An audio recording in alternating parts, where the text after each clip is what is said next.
umatku sebagaimana kamu melihat aku sholat. Jadi kami mendirikan sholat karena melihat daripada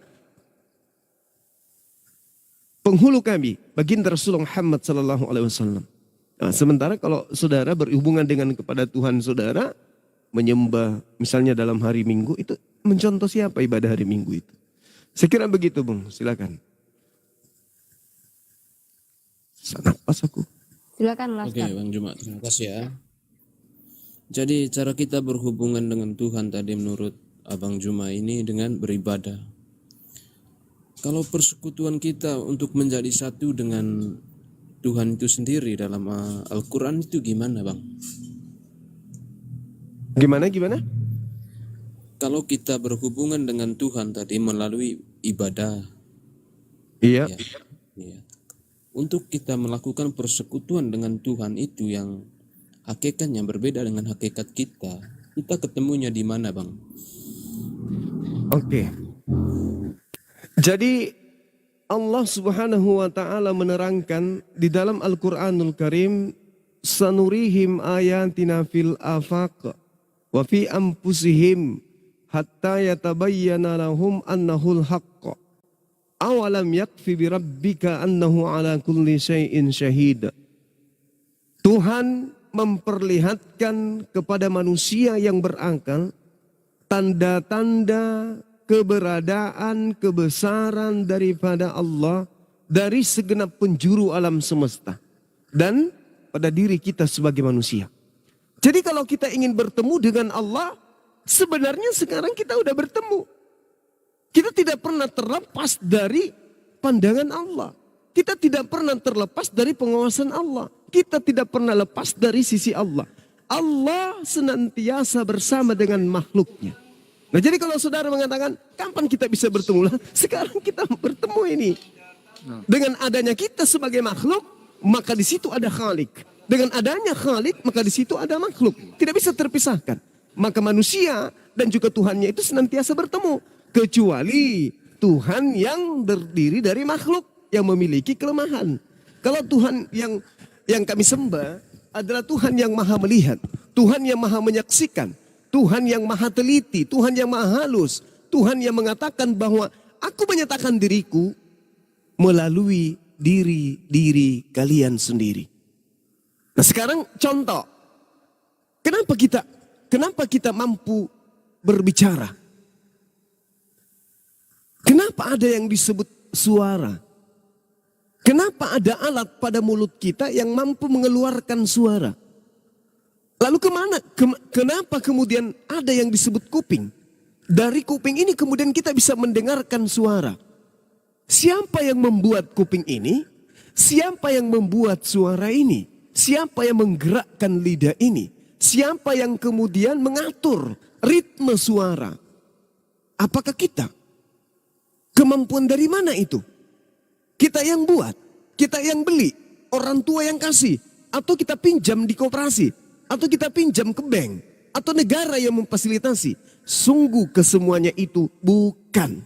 Yang memberikan semua itu, itulah yang disebut Allah Subhanahu wa ta'ala. Maka kapan kita bisa bertemu? Bertemu pada saat kapan saja.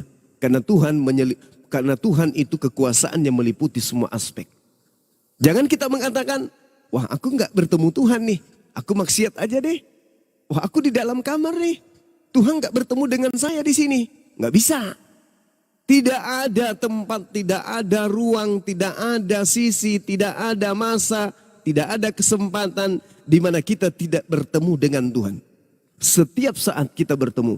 Masalahnya sekarang ada yang buta matanya, ada yang buta hatinya, ada yang buta kupingnya, ada yang buta akalnya, sampai dia tidak melihat dan tidak menyadari bahwa pencipta langit dan bumi senantiasa menyaksikan apapun yang kita lakukan. Jangan perbuatan fisik, bahkan hati Tuhan tahu. Inilah yang diterangkan oleh Al-Quranul Karim. Sanurihim ayatina fil afaq wa fi anfusihim hatta yatabayyana lahum annahul haqq. Demikian.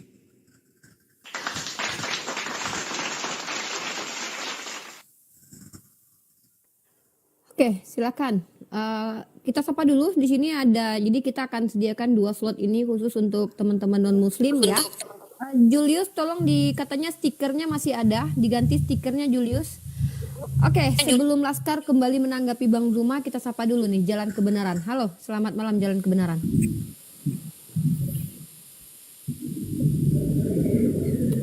Halo Jalan Kebenaran. Ya, Silakan, suaranya nggak kedengaran? ya halo. Ya. Perkenalkan diri Anda dari muslim atau non-muslim?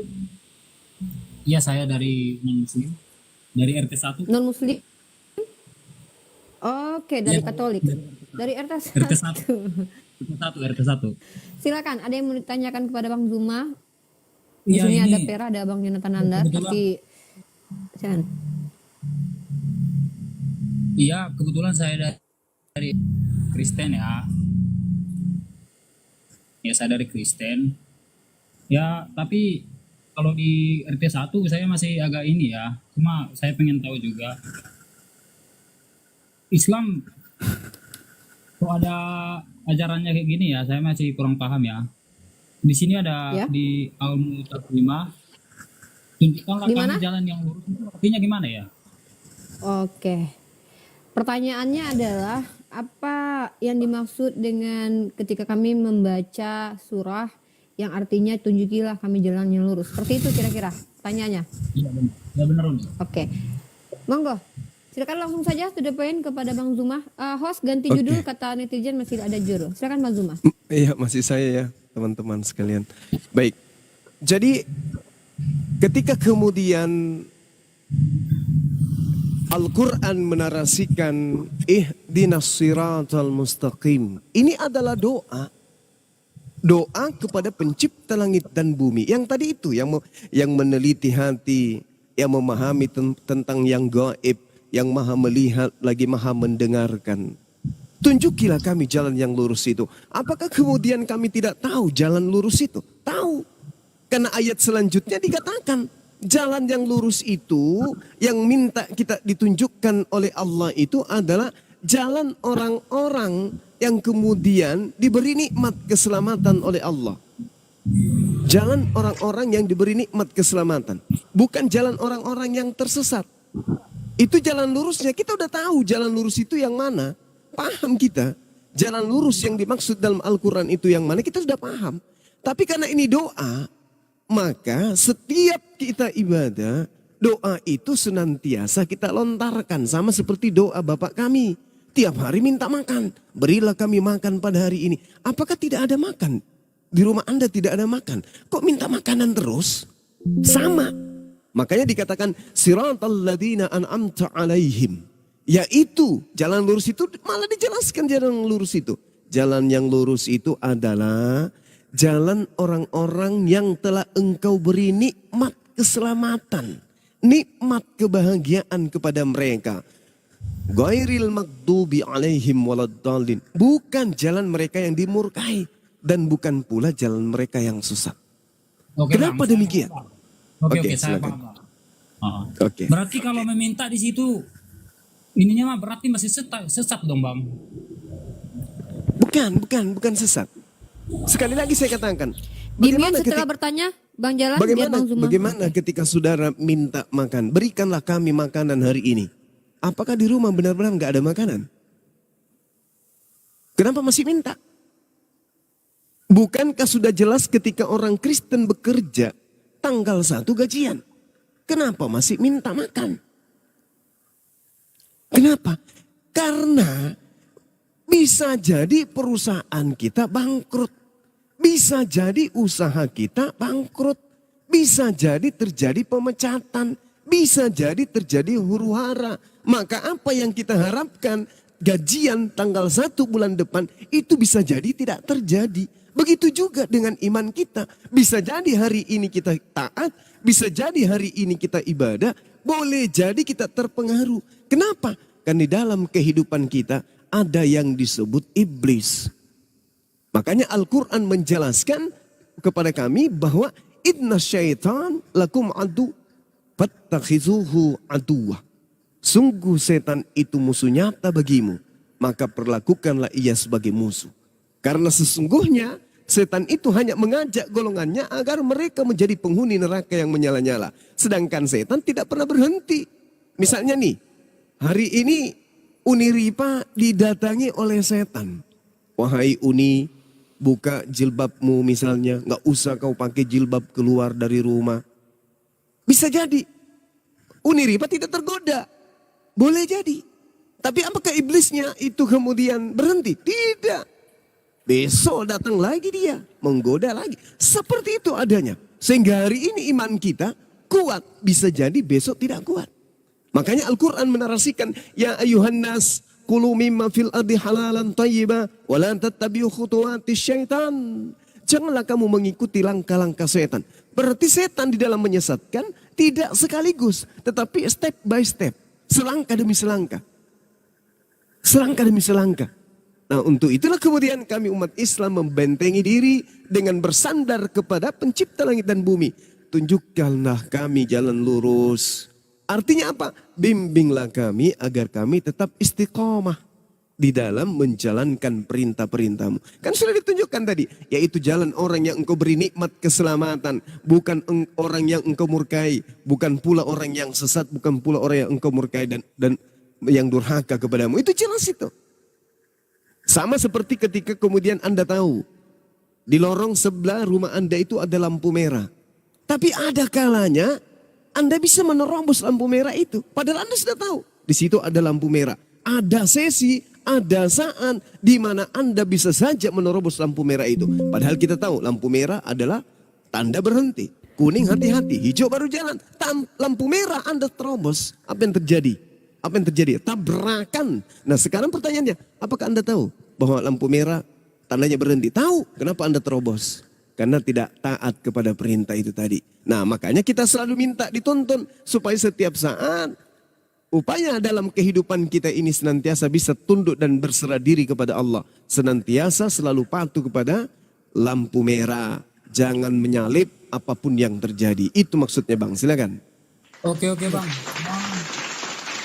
Ya intinya buat saya mah botol semua Bang, nggak ada yang ini Oke. bermoral. Oke, boleh saya Semua ikut botol. jawab? Ya, sebentar Bang Reza. Jalan kebenaran Anda bertanya, Bang Zuma menjawab.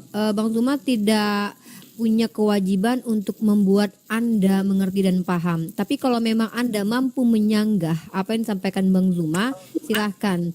Ya, karena kalau kita bicara, mohon maaf ya, dalam Islam itu tidak ada yang masuk Islam itu langsung auto surga seperti yang kalian imani, karena dengan beriman masuk surga belum tentu juga masuk surga gitu ya. Bahkan dalam Yakobus pasal 4 ayat 14 ayat 15 ada baca tuh, sedang kamu tidak tahu apa yang akan terjadi besok. Kami ini orang Islam ini nggak ada yang songong dan sotoy sok-sokan pengen warisin surga gitu, sedangkan besok aja kata Yakobus kalian nggak tahu bakalan jadi apa. Tiba-tiba kalian percaya bakal masuk surga. Jangankan surga bro, besok aja ente nggak tahu apa yang akan Anda lakukan. Entah besok Anda nyolong ayam, ngintipin orang mandi, atau jangan-jangan dalam agama Anda ketika Anda besok nyolong ayam karena Yesus sudah mati tetap auto surga. Itu konsekuensinya ya. Jadi Bang Zuma itu kami umat Islam ini tidak punya kewajiban membuat kalian paham. Goal kami adalah netizen yang di bawah. Oke bro? Oke terima kasih Uni. Oke bro, ya Oke. terima kasih. Oke, saya ikut menjawab ya jalan kebenaran ya. Jadi tadi kan Bang Zuma udah bilang kalau tunjukilah kami jalan yang lurus itu adalah sebuah doa. Contoh simpelnya kayak gini. Kita udah dewasa. Ini tahun politik kan, saya senggol sedikit. Di Indonesia ini banyak korupsi. Yang korupsi itu orang-orang yang berpendidikan. Kira-kira orang-orang yang berpendidikan itu tahu nggak kalau korupsi itu salah? Tahu kan? Tapi kenapa masih dilakukan? Karena mereka tidak mengikuti jalan yang lurus gitu loh. Nah, jadi doa itu memohon kepada Allah bahwa kita itu supaya kita itu tetap dibimbing pada track yang benar gitu loh. Karena kita tahu mana yang benar, mana yang salah, tapi terkadang nafsu kita mengajak ke sesuatu yang salah. Begitu. Jadi doa itu kembali kepada kita supaya kita menjadi manusia yang terus baik gitu loh.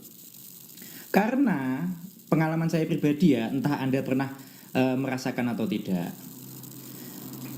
Ketika saya melakukan sebuah kesalahan, lalu saya scroll TikTok, tahu-tahu ada pembahasan yang nyenggol ke kesalahan saya gitu loh. Saya dapat pengingat gitu loh. Padahal itu nggak disengaja. Itu contohnya. Terus ketika saya melakukan kesalahan yang lain, saya datang ke sholat Jumat, dengerin khutbah Jumat. Loh kok ini apakah khotib Jumatnya itu nyinggung saya gitu loh. Kok pas sama apa yang sudah saya lakukan gitu loh. Jadi itu seperti doa itu kembali pada kita. Tunjukilah kami jalan yang lurus. Tahu-tahu scroll TikTok ada yang mengingatkan. Datang ke sholat Jumat, dengerin khotibnya berkhutbah, ada yang mengingatkan.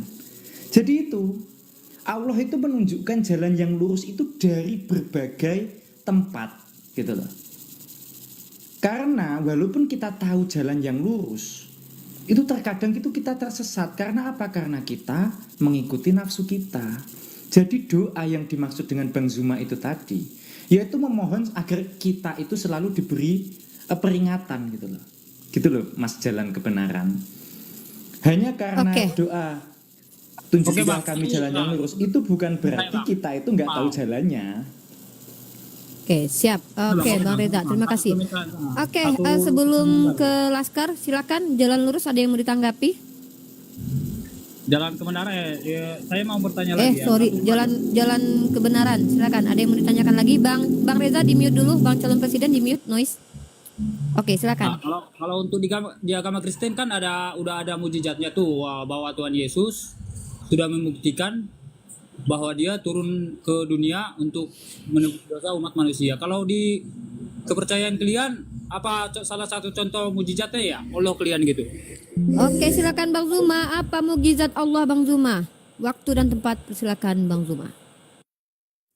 Jadi kalau berbicara mengenai mukjizat,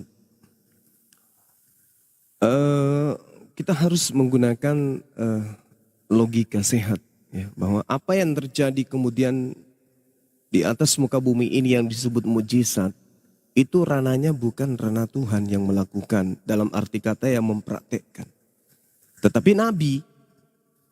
Makanya di Al-Quran sangat jelas diterangkan ketika Allah mengutus Nabi Musa diberi mukjizat. Diberi mukjizat kepada Nabi Isa ketika kemudian diutus kepada Bani Israel. Rasulullah Muhammad SAW diberi mukjizat ketika datang sebagai khataman nabiyyin, penutup para nabi. Jadi pencipta langit dan bumi itu bukan makhluk. Kalau Anda mengatakan mukjizat Tuhan kami datang ke bumi menjadi manusia, bangkit dari kematian, itu bukan Tuhan. Itu utusan Tuhan yang diberi kemudian mukjizat. Agar mereka dipercaya bahwa benar-benar mereka itu adalah wakil Tuhan. Bukan Tuhan itu sendiri. Nah ketika Anda berbicara mana mujizat dari Tuhan. Semua rangkaian yang dilakoni, baik itu Abraham alaihissalam, Nabi Musa alaihissalam, Yesus dalam hal ini Isa alaihissalam. Itu semua mujizat yang ditunjukkan oleh Tuhan pencipta langit dan bumi yang kami sebut sebagai Allah Subhanahu wa taala. Itu jelas. Lalu kemudian ketika Anda berbicara apa yang sangat luar biasa. Nah Anda melihat bagaimana kemudian terjadinya siang dan malam. Itu mujizat dari Tuhan kami. Itu keadaan yang dicipta oleh Tuhan kami yang tidak bisa diadakan oleh makhluk. Adanya oksigen yang tidak pernah habis.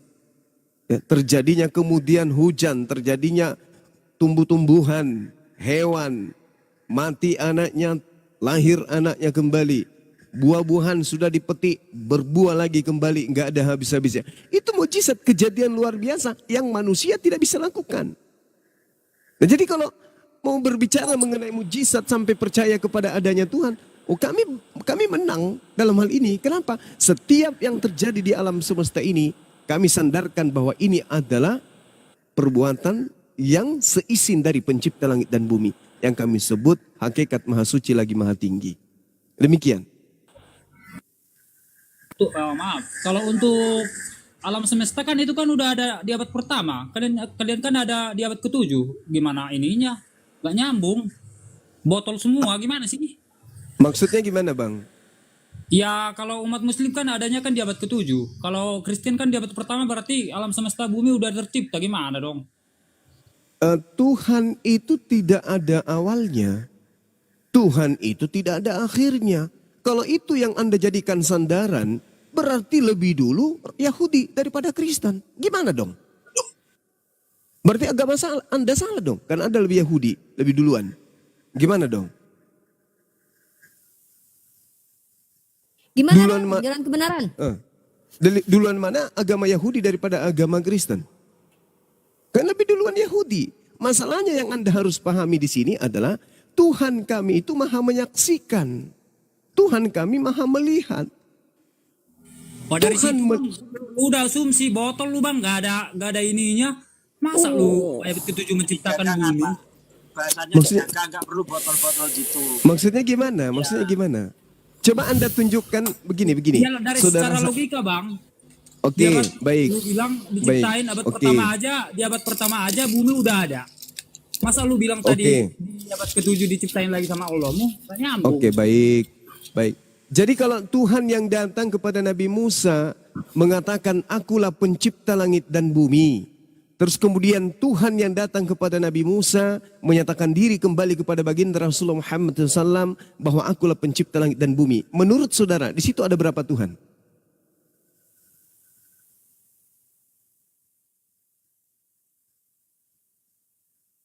Meow. Kok diam kau? Ada berapa Tuhan di situ, Bang? Tuhan yang sama datang menyatakan diri kepada Nabi Musa, juga datang kepada baginda Rasulullah Muhammad SAW. Di situ ada berapa Tuhan? Kabur orangnya, si babi bunting udah kabur. Tuhannya Yahudi laisa kamislihi syai'. Tuhannya umat Islam laisa kamislihi syai'. Sama-sama tidak serupa dengan makhluk. Tuhannya Kristen serupa dengan akhi sugi. Masya Allah. Kalian sopan, kami segan. Bang Zuma jawab bagus-bagus. Tapi kalau kalian bersikap seperti hantu tadi, mohon maaf, kami nggak diajarkan tampar pipi kiri kasih kanan ya. Sorry ya. Oke, kembali sebelum ke Enggino kita sapa dulu. Laskar, silakan Laskar. Dilanjutkan bertanya kepada Bang Zuma. Puas-puas kan malam ini. Silakan. Laskar. Oke. Jadi saya lanjutin yang tadi ya. Siapa? Mbak Rifa sama Bang Juma. Bang Juma, Iya, tolong jelaskan kepada saya iya. tolak ukur dan parameter kebenaran Baik, diletakkan di akal iya. untuk memisahkan kudus dan noda, suci dan Baik. berdosa, tentang Baik. layak dan pantas, dan kenapa pula kita harus percaya, dan apa landasan dasar kenapa kita harus percaya akan kebenaran itu sendiri. Oke, baik. Udah? Udah. Udah, Bang? Oke, baik. Di Islam itu, Bung, sangat teliti di dalam mendengarkan sebuah kabar. Dan di Islam juga memahami bahwa di balik alam semesta yang fana ini ada yang menciptakan, gitu. Nah, berarti Tuhan itu ada, ya, itulah pencipta yang kami sebut Tuhan. Namanya Allah. Gelarnya Subhanahu wa ta'ala, hakikat maha suci lagi maha tinggi. Tuhan pencipta langit dan bumi itu tak terlihat. Kita tidak melihat, tapi ada. Menciptakan, pada saat proses penciptaan kita tidak ada. Pada saat beliau mengutus Abraham kita tidak ada. Pada saat kemudian dia menciptakan Adam kita tidak ada. Pada saat dia menciptakan Musa, Daud, Salomo, Yesus kita nggak ada. Bahkan pada saat dia menciptakan baginda Rasulullah Muhammad SAW, kita pun tidak ada. Lalu bagaimana menolak? Bagaimana mengukur apa yang dijadikan sebagai tolak ukur kebenaran itu? Kristen punya buku sakti. Islam juga punya buku sakti. Maka satu-satunya takaran untuk mengetahui kebenaran itu adalah buku ini. Kristen mengakui bukunya berasal dari firman. Firman itu adalah firman pencipta langit dan bumi. Islam juga demikian. Islam memiliki beriman bahwa kitab suci Al-Quran itu berasal dari pencipta langit dan bumi. Kristen memahami pencipta langit dan bumi itu adalah maha kuasa, maha sempurna, maha mengetahui. Islam juga demikian. Pencipta langit dan bumi itu maha mengetahui. Sekarang, kitabnya Kristen dan kitabnya umat Islam diimani dua-duanya berasal dari esensi yang maha mengetahui. Kalau di antara dua kitab ini ada yang tidak berkesesuaian dengan kebenaran, logika, sejarah, akal, ilmu pengetahuan, berarti dengan kata lain itu tidak berasal dari hakikat sang maha mengetahui. Saya kasih contoh satu. Al-Quran jelas 1400 tahun silam menerangkan bahwa di dasar laut ada api. Ada api yang berkobar-kobar di sana. Rasulullah Muhammad SAW tidak memiliki mikroskop, tidak memiliki alat canggih, tidak memiliki alat selam, tidak memiliki kapal di laut, tidak memiliki kemudian alat yang canggih dan tidak hidup pada zaman modern seperti sekarang untuk mengetahui isi kandungan yang ada di dalam laut. Tapi kenapa beliau tahu? Karena informasi yang ada dalam kitabnya yang dibawa itu bukan dari dirinya, tapi dari Sang Maha Mengetahui. Itu jelas itu. Nah sekarang mari kita bidik kitab saudara. Jangan perbandingan seperti itu karena di kitab saudara itu nggak ada. Nah kalau kita melihat, kita ambil embrio saja. Di dalam kitab saudara Ayub 10 dikatakan embrio itu mengeras seperti keju. Ilmu pengetahuan namanya ilmu dan pengetahuan. Artinya sesuatu unsur yang dihasilkan dari hasil penyelidikan dan manifestasinya adalah kebenaran absolut. Kita lihat bahwa ternyata embrio itu tidak mengeras seperti keju. Dengan kata lain, buku Anda ini bukan buku yang diasaskan dari pewahyuan Sang Maha Mengetahui. Tetapi dari Sang Karang-karangan, Sang Pengarang, Sang Penghayal, Sang Penduga-duga, Sang Asumsi. Dengan demikian gugur kitab saudara sebagai firman Sang yang Maha Mengetahui. Karena tidak mungkin kalau dia berasal dari Sang Maha Mengetahui. Bagaimana mungkin dengan pengetahuannya dia tidak memahami isi kandungan embrio dalam hal ini? Kok bisa dia katakan mengeras seperti keju? Sedangkan fakta dalam ilmu embrio jelas sekali darah ketika dia dikentalkan dia seperti lintah. Berarti lebih benar Al-Quran. Kenapa lebih benar Al-Quran? Karena membuktikan Al-Quran dari Sang Maha Mengetahui. Nah, kitab Anda bagaimana? Benar enggak? Menurut pengetahuan bahwa darah ketika kental untuk menjadi manusia, dia mengeras seperti keju. Akhirnya begitu dia keluar dari rahim, ibu-ibu ketika melahirkan, yang keluar adalah bayi yang kaku seperti keju. Apa betul? Itu dasar pijakan. 1 poin aja itu. Silakan. Oke Bang, mungkin yang ini yang terakhir ya saya bertanya. Ukuran dari kebenaran Tuhan udah diuraikan sama Bang Juma, ya udah saya terima. Sekarang kita ke kitab Bang. Kalau misalnya begini Bang, seperti yang Abang uraikan tentang kitab. Misalnya ada kitab suci nih, di luar dari agama kita, baik agama saya maupun agama Abang. Ada kitab suci misalnya. Kitab suci itu dalam ayat-ayatnya itu beriringan dengan peradaban, beriringan dengan sejarah, beriringan dengan ilmu pengetahuan. Pokoknya enggak ada kontradiksi dalam satu buku kitab suci itu. Dan kitab suci ini mengaku atau mengklaim bahwa ini kitab suci itu firman Tuhan untuk sebagai kita bangsa-bangsa yang percaya kepada Tuhan, Bang. Ukuran kita membenarkan kitab suci itu dari mana lagi, Bang? Oke, menurut Abang itu gimana dalam pemahaman Abang? Silakan, Bang. Sorry, saya belum monitor kali tadi apa pertanyaannya. Diulangi lagi, Laskar. Oke, cukup 1 menit ini bang. Gini bang, misalnya kita umat-umat yang percaya akan adanya Tuhan, nah, kita dihadapkan kepada suatu peristiwa. Katakan ada kitab suci yang di dalamnya itu tidak ada kontradiksi sama sekali. Dia beriringan dengan peradaban, dia beriringan dengan sejarah, dia beriringan dengan ilmu pengetahuan. Pokoknya bisa dikatakan sempurna dengan sesuai dengan kenyataan yang ada sekarang. Dan di atas itu semua bang, kitab ini mengklaim bahwa ini firman Tuhan. Bagi kita orang yang percaya akan adanya Tuhan, bagaimana kita mengukur kebenaran dari kitab ini? Begitu bang, menurut abang itu gimana?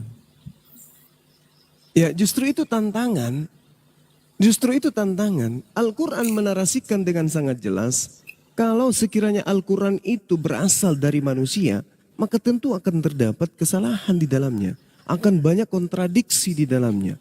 Disebabkan karena itu tidak ditemukan di Al-Quran, itu sama dengan bahwa Al-Quran itu berasal dari pencipta langit dan bumi yang maha mengetahui. Dengan demikian, maka Islamlah yang benar. Dengan Islam yang benar, maka manusia harus menjadi Islam. Karena itu benar, karena Islam benar, maka tidak ada kebenaran di luar Islam. Karena sudah diketahui bahwa Islam itu adalah agama benar, maka zalimlah orang yang setelah datang Al-Quran kepada mereka tidak beriman kepada Al-Quran. Ini yang dinarasikan Al-Quran. Karena tidak ada kesalahan. Berarti itu bukan dari manusia. Karena bukan dari manusia berarti dari pencipta langit dan bumi. Karena dia berasal dari pencipta dari langit dan bumi, maka segala aspek perintah dan larangan yang ada di dalamnya yang diberlakukan untuk manusia, maka itu harus diimani oleh orang yang berakal. Ketika Allah mengatakan bahwa Al-Quran itu dinuzulkan oleh Allah melalui Roh Kudus. Bil bayyinati waz zubur wa anzalna ilaika dzikra litubayyana lin-nasi. Jadi Al-Quran kemudian diwahyukan oleh Allah untuk supaya Rasulullah Muhammad SAW menyampaikan kepada seluruh umat manusia apa yang Tuhan inginkan supaya manusia itu berlakukan dalam kehidupannya. Demikian. Ya, silakan. Laskar, ada lagi yang mau ditekankan? Kira-kira cukup ya kak? Ya, mungkin ada sanggahan dari tanggapan dari Bang Zuma mungkin? Atau nanti Bang Zuma boleh bertanya ke Anda?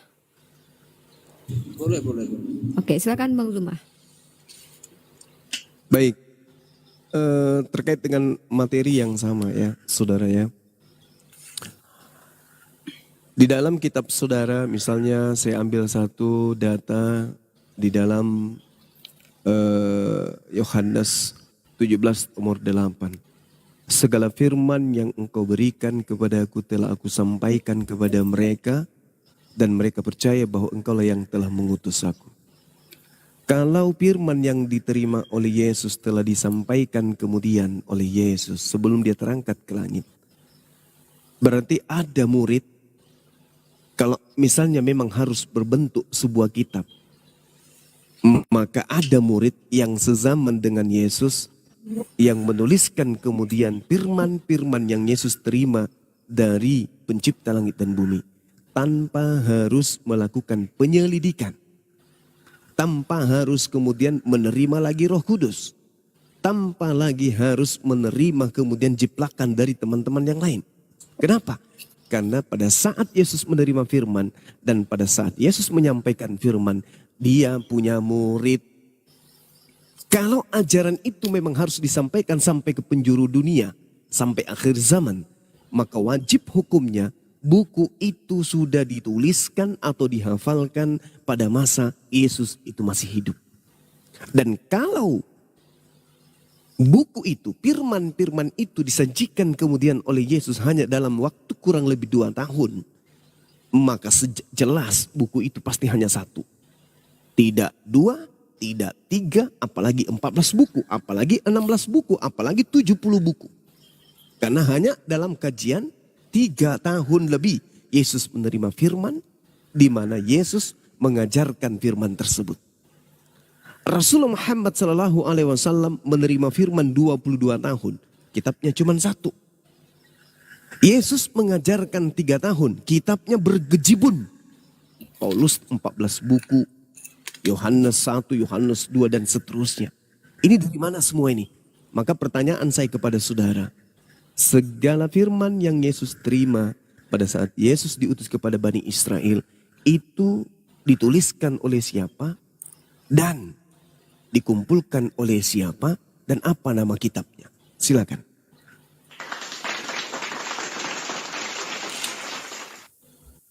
Silakan, Laskar, dijawab pertanyaan Bang Zuma. Oke Bang Yas. Saya ulangi lagi tadi pernyataannya biar saya mengerti sendiri Bang. Tadi kalau tidak salah Abang mengatakan, kalaulah Yesus masih hidup dengan murid-muridnya, dan firman yang Yesus sampaikan kepada murid-muridnya, paling tidak murid-muridnya mendokumentasi firman-firman itu dalam berbentuk tulisan. Kira-kira begitu ya Bang ya? Iya. Ya, yang hidup sejaman dengan Yesus itu sendiri. Iya.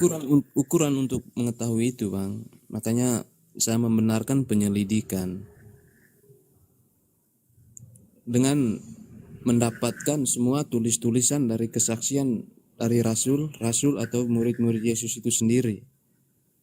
Dan itu kalau yang saya pahami sekarang itu di kanon kitab-kitab dari murid-murid Yesus itu di kanon oleh 72 rabi Yahudi. Untuk namanya nggak sampai sekarang belum tahu namanya siapa-siapa. Intinya 72 rabi Yahudi yang mengkanonkan kitab-kitab dari kesaksian murid-murid Yesus itu sendiri Bang. Berbentuk buku, kalau berbentuk buku Injil namanya Bang. Kok Injil? Oke, Apa nggak ini? apa-apa. Kasih info aja Bang Zuma, kasih ilmu aja buat beliau ini mungkin. Silakan Bang Zuma, kasih pencerahan, mudah-mudahan Laskar Dikira semakin pintar. perjanjian baru itu Satwa Ginta gitu. Silakan Bang Juma lanjut. Iya. Jadi gini Bung, inilah yang saya katakan tadi, sesuai dengan pertanyaan saudara, apa yang menjadi aspek hitungan atau pandangan sehingga sesuatu itu dianggap benar, dianggap kebenaran. Umat Islam mengakui datangnya sosok Nabi kepada Bani Israel bernama Isa. Kemudian Kristen mengakui juga itu ada bernama Yesus. Oknum ini kemudian menerima firman. Bahkan dikatakan di dalam Yohanes 12:49, aku tidak berkata-kata dari diriku sendiri. Sedangkan kitab saudara, hanya 18% pernyataan Yesus kalau bisa dihitung. Selebihnya itu adalah perkataan penulis, pengarang, pengantar pengarang. Nah, ini yang sedang kita kaji adalah Yesus menerima firman. Kalau Kristen ini kemudian bisa menunjukkan segala firman yang menjadi jatah Yesus dari Tuhan, maka mana firman itu? Apa nama kitabnya? Nah, sedangkan kitab yang menjadikan orang menjadi Kristen itu bukan kitab yang menjadi kitab yang diajarkan oleh Yesus. Dalam arti kata, bukan kumpulan firman yang tidak berkumpul dengan apapun selain daripada firman Tuhan yang diajarkan oleh Yesus. Contoh, di dalam Markus 1 nomor 14, Yesus memberitakan Injil Allah. Kisah para Rasul 8, Filipus memberitakan Injil Yesus. Artinya, indikasi adanya kumpulan firman yang Yesus terima dari Tuhan memang ada. Tetapi Injil Allah yang diberitakan oleh Yesus bukan Injil Lukas, bukan Injil Markus, bukan Matius, bukan surah-surah Paulus. Dengan kata lain, Kristen sudah salah dalam hal menjadikan buku-buku yang dikanon sebagai jatah dalam beriman untuk mendudukkan perkara beragama, bertuhan, berkeyakinan. Karena berdasarkan kepada buku atau kitab yang tidak memiliki legalitas daripada Yesus itu sendiri. Kalau Al-Quran membahas tentang Rasulullah, Rasulullah membahas tentang Al-Quran. Rasulullah kemudian mengenal Al-Quran. Al-Quran berasal dari beliau. Sejatinya ketika kitab kanonik bercerita tentang Yesus, Yesus bercerita tentang kitab kanonik. Ketika kemudian kitab kanonik ini mengaku berasal dari ajaran Yesus, harusnya buku ini ajarannya kemudian benar-benar berasal dari Yesus. Tapi faktanya kan tidak. Makanya tolak ukur kebenaran itu ya silakan Anda ukur diri Anda sekarang. Anda adalah seorang Kristen yang mengkitabkan sebuah buku yang tidak memiliki legalitas daripada Yesus. Sedangkan Yesus memiliki pengajaran sendiri. Segala firman yang engkau berikan kepadaku telah aku sampaikan. Mana segala firman itu? Yang tidak bercampur dengan perkataan-perkataan pengarang. Ada? Tidak ada. Karena tidak ada, berarti Kristen dalam hal ini tanda tanya besar. Kalau saya jadi Anda, saya akan habiskan waktu saya untuk belajar dengan giat. Karena apabila saya salah memilih agama, maka itu bisa fatal. Itu bisa fatal. Karena kebenaran absolut itu cuma satu. Yaitu yang berasal dari pencipta langit dan bumi. Bukan yang berasal dari manusia biasa. Ya, saya kira begitu dari saya. Silakan sahabat-sahabat dilanjutkan. Saya sejenak izin kurang lebih 10 menit. Silakan. Minum kopi campur masako, Bang? Iya, Jangan lupa. betul. Oke, Laskar, sedikit ya saya tambahkan mungkin. Anda seolah begitu kritisnya terhadap bagaimana kita mempercayai kitab suci. Tapi Anda dengan gamblang mengatakan ada 72 orang yang menuliskan mengkanon Bible Anda, tapi Anda tidak tahu siapa yang mengkanon. Ini ibarat kata, mohon maaf ya, Anda percaya kepada sesuatu yang gak jelas dari siapa. Nah, dan Anda juga harus paham, kanon Bible yang Anda maksud itu gak semua, bre. Yang di kanon itu, dan juga jangan bilang kanon ya, itu terjemahan. Katanya ini konon kabarnya yang namanya belum sampai sekarang itu kita nggak tahu. Ada 72 di zaman Raja Ptolemy, orang Israel dipilih oleh Raja Ptolemy untuk menerjemahkan Torah berbahasa Ibrani yang sampai sekarang pun kita nggak tahu apakah betul ada atau entah kemana perginya. Karena by the way zaman Makabe, kamu baca dalam Deuterokanonik itu, dalam Makabe 1 pasal ke-56, seluruh Torah itu pada zaman Makabe itu kalau ditemukan oleh raja pada waktu itu dibakar, bre. Tiba-tiba ketika sudah ada diaspora orang-orang Yahudi yang bisa menggunakan bahasa Yunani, Raja Ptolemy mengambil kebijakan untuk mengumpulkan 72 orang, itu makanya disebut dengan LXX, untuk menerjemahkan kitab Torah mereka ke dalam bahasa Yunani. Dan pertanyaannya, ketika Anda tidak tahu siapa yang menerjemahkannya, dari mana Anda bisa yakin bahwa penterjemah itu tidak ada kesalahan? Bahwa penterjemah itu adalah orang-orang yang betul takut dengan Tuhan, patuh, tidak menambahkan dan tidak mengurangi ayat. Dari mana Anda bisa percaya dengan kitab Anda itu? Dan Anda lihat teks Mesorah yang dipegang oleh Yahudi Rabbinik dengan Septuaginta itu ada banyak perbedaan. Cross check Hosea 11 ayat 1 contohnya. Ya, dan ini menarik sekali kalau mau dikupas tuntas. Saya bisa membuktikan bahwa Torah yang dipegang oleh orang Yahudi dengan Septuaginta yang dijadikan sandaran menurut scholar Kristen untuk penulis kitab Matius, Markus, Lukas mengambil nubuatan itu berbeda dengan kitab teks Mesorah yang diimani oleh orang Yahudi. So, saya rasa Anda harus banyak belajar lagi, Laskar. Kalau Anda sekritis ini terhadap kitab suci, bagaimana cara memverifikasi kitab ini benar, maka pelajari kitab Anda. Kenapa Anda tidak tahu siapa penulis kitab Anda? Jangan-jangan Cahyono, jangan-jangan Bambang, jangan-jangan bukan orang Yahudi lagi, bre. Ya kan? Bisa jadi orang Romawi, suruhannya Ptolemy kan? Kan ini bisa saja terjadi karena kalian tidak punya data, bre, untuk membuktikan bahwa kitab Anda itu diterjemahkan dari yang betul. Karena teks Mesorah pun ada setelah 9 abad setelah Yesus katanya terangkat ke surga. Mungkin gitu, Laskar. Silakan kita kalau mau bandingkan dengan Al-Quran, saya mampu jelaskan bahwa Al-Quran itu sangat ilmiah. Silakan Anda tanya tentang Al-Quran mungkin. Atau ada yang lain, Jonathan Nandar ada yang mau ditambahkan? Perah, Pak Desugi? Atau Laskar ada yang mau ditanyakan biar nanti ditambahkan oleh saudara-saudara yang lain. Oke, Pak Desugi, monggo. Iya, sedikit ya Bang ya. Saya tadi mendengarkan ulasan Anda, bahkan Anda sendiri mengakui bahwa tidak diketahui siapa itu yang mengkanon. Nah ini ya, kalau di dalam ilmu hadis gitu, ini kitab Anda ini tidak lebih daripada hadis palsu. Karena hadis palsu itu sebuah hadis yang tidak jelas siapa penulisnya. Tidak jelas siapa yang menyampaikan awalnya itu. Nah kan posisinya sama seperti kitab Anda. Sebenarnya siapa sih? Yang nulis ini siapa? Saksinya siapa? Yang mengkanon siapa? Kan serba buram di situ. Katanya Matius ditulis oleh Matius contohnya.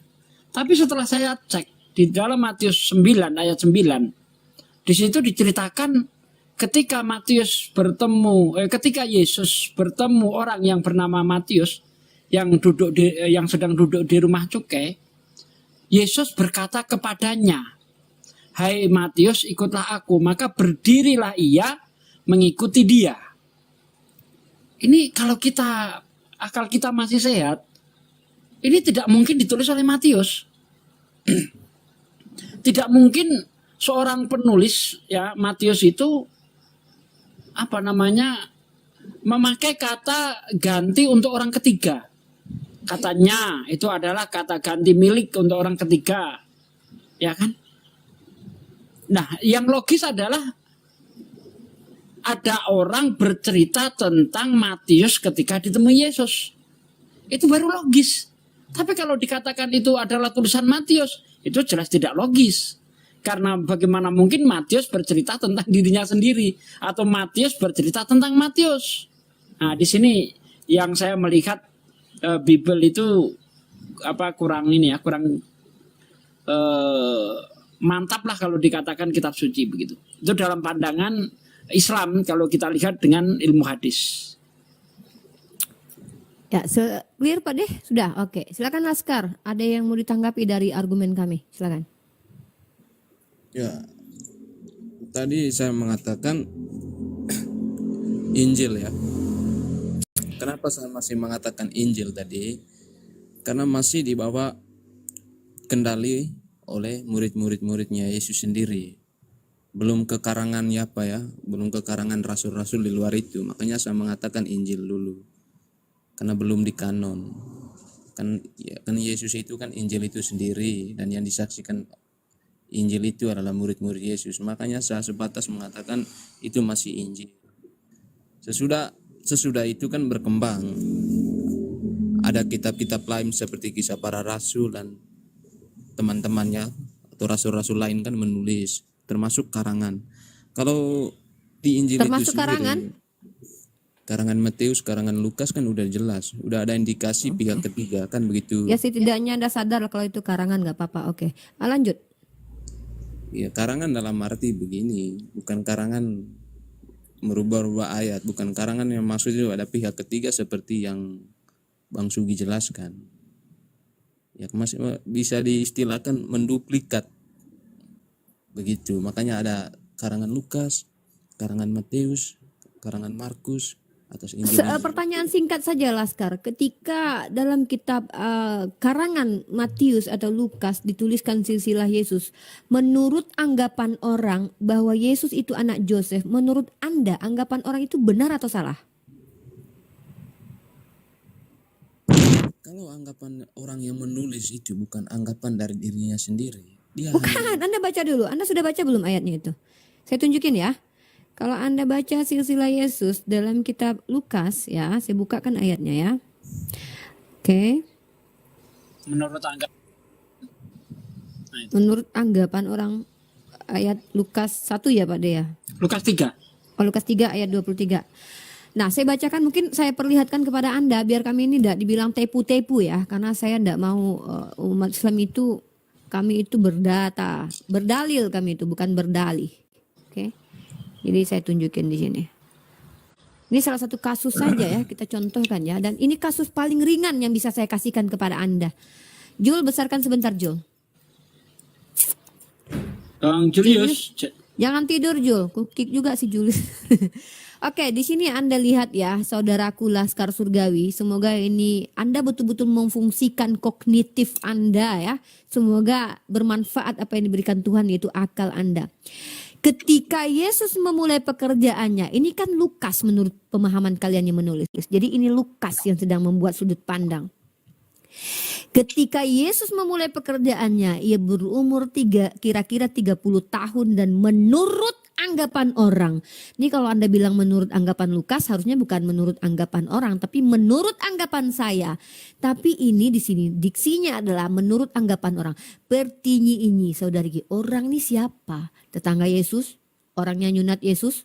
Orang yang ngajarin Yesus? Atau jangan-jangan tetangga dari ibunya Yesus? Siapa dia? Apakah dia orang yang jujur, pendusta, suka makan ikan goreng, atau jangan-jangan dia adalah seorang yang ODGJ? Kita nggak tahu itu. Dari mana Lukas tahu kalau menurut anggapan orang ini gibah ini, bre? Ini berat kata kamu nonton gibah di TV-TV masih mending ya, masih dikasih tahu siapa yang menyampaikan gibah itu. Ini kita nggak tahu. Dari mana Anda percaya silsilah Yesus sebegini banyaknya, sementara ini adalah anggapan orang? Coba saya tanya sama Anda. Menurut Anda anggapan orang ini betul atau tidak bahwa dia adalah anak Yusuf? Jawab Laskar.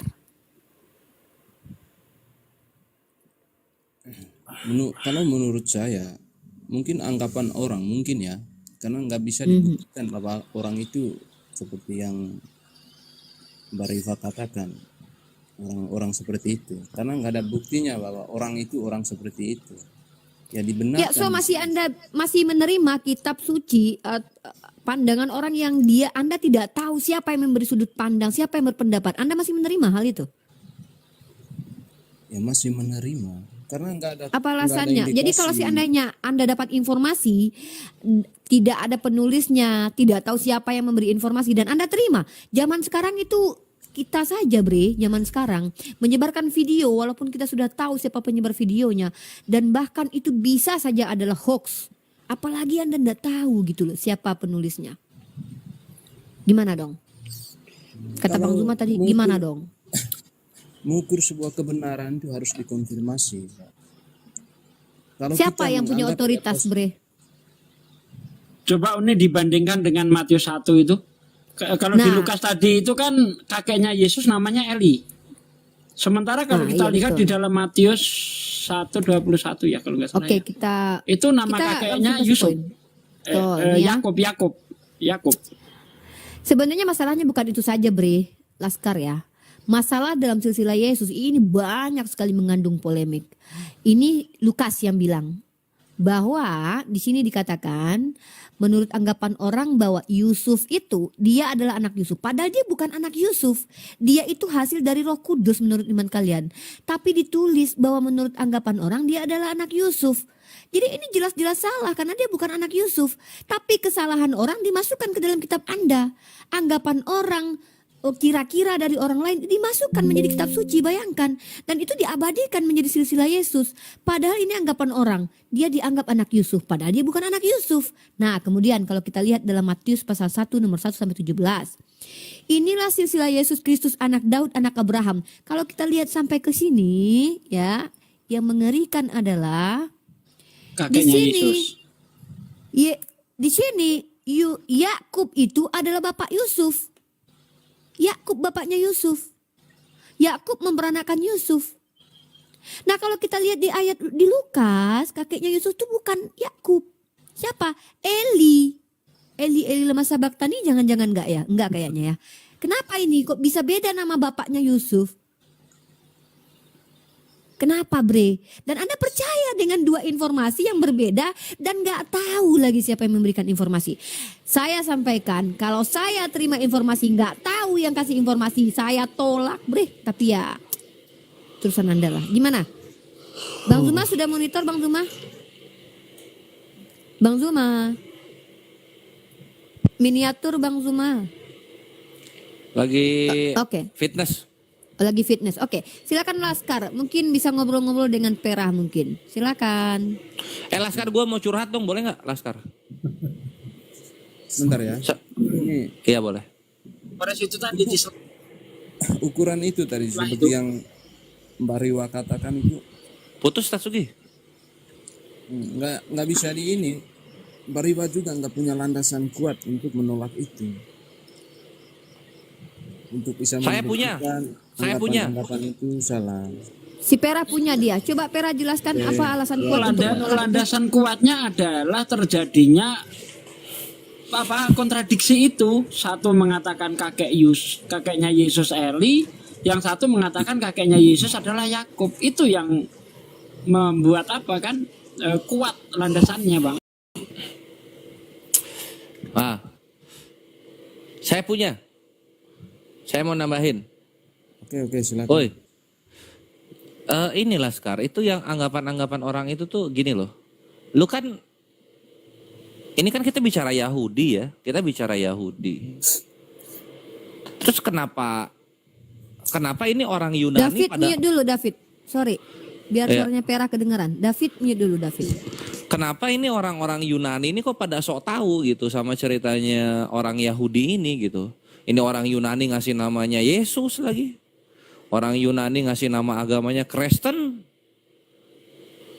Yesus dan Kristen yang bawa kemari orang Portugis. Dimani sama orang Indonesia.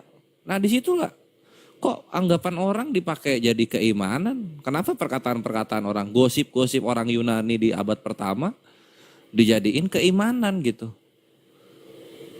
Lu nyadar gak sih Tuhan lu orang Yahudi tapi ceritanya bahasa Yunani. Siapa orang-orang Yunani ini? Siapa Matius? Siapa Lukas?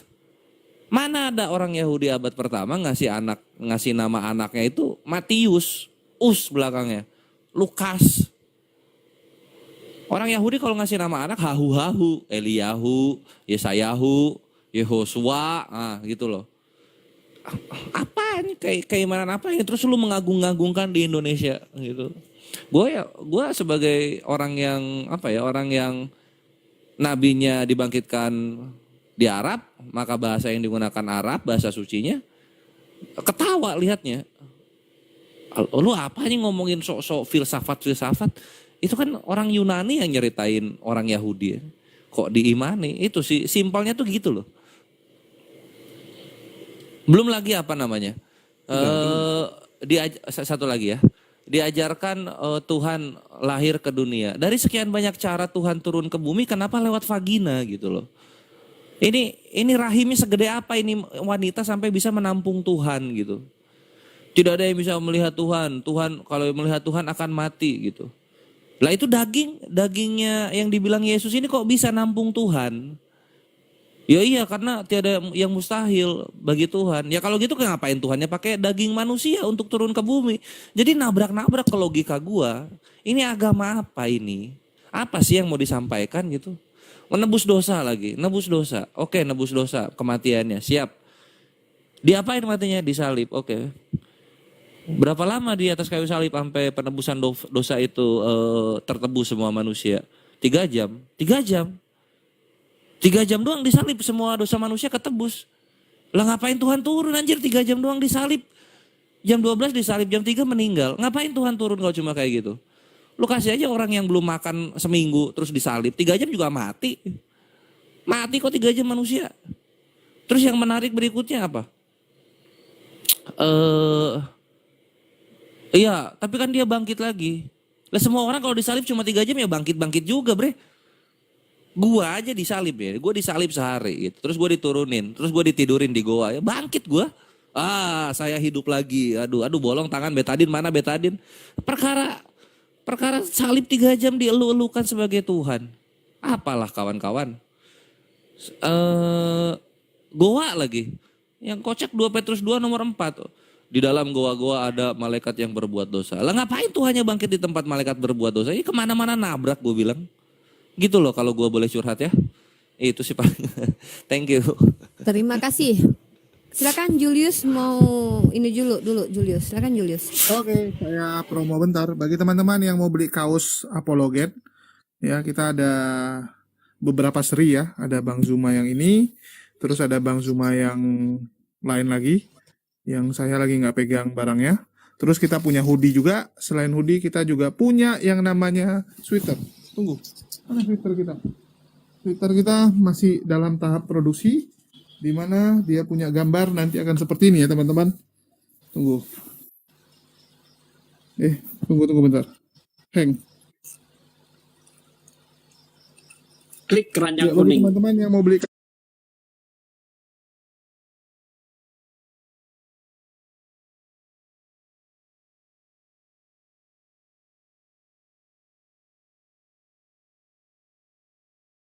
teman-teman yang mau beli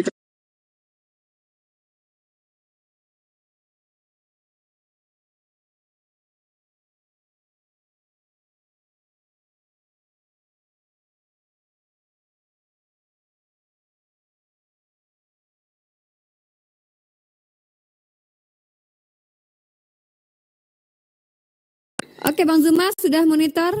Bang Zuma?